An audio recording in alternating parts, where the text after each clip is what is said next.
Hai semua, hari ini saya mau membahas mengenai konsep hard powers yang seringkali kita temukan kalau misalnya kita juga bicara mengenai soft powers. Jadi hari ini saya akan bahas hard powers, lalu nanti akan saya bahas mengenai soft power. Apa itu hard power? Hard power adalah penggunaan sarana militer dan ekonomi untuk mempengaruhi perilaku atau kepentingan entitas politik lainnya.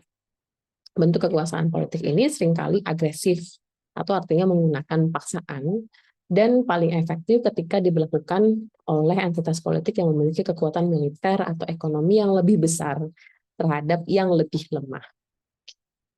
Hard power tentu berbeda dengan soft powers yang berasal, kalau soft power itu berasal dari diplomasi, budaya, dan juga sejarah.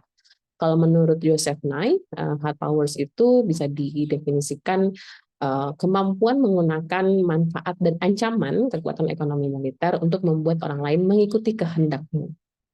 Nah, di sini kata manfaat gitu ya, atau memanfaatkan kekuatan militer dan ekonomi itu mencakup misalnya contoh-contohnya mengurangi hambatan perdagangan atau melakukan aliansi ataupun melakukan janji perlindungan militer.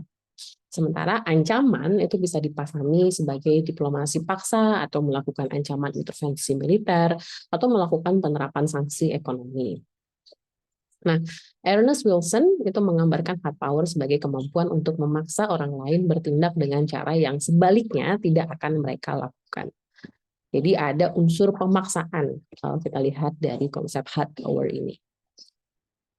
Kalau boleh dibilang salah satu timeline gitu yang memulai diskusi mengenai hard power ini adalah dalam bukunya Joseph Nye ketika dia mengembangkan konsep mengenai soft powers, di mana dalam buku itu Joseph Nye menekankan adanya kebijakan yang bersifat paksa, sanksi ekonomi, dan juga tindakan aliansi militer, tindakan agresi militer untuk memaksa entitas lain atau negara lain mengikuti kehendak negara yang lebih powerful, dalam hal ini memiliki kekuatan yang lebih besar secara militer dan ekonomi.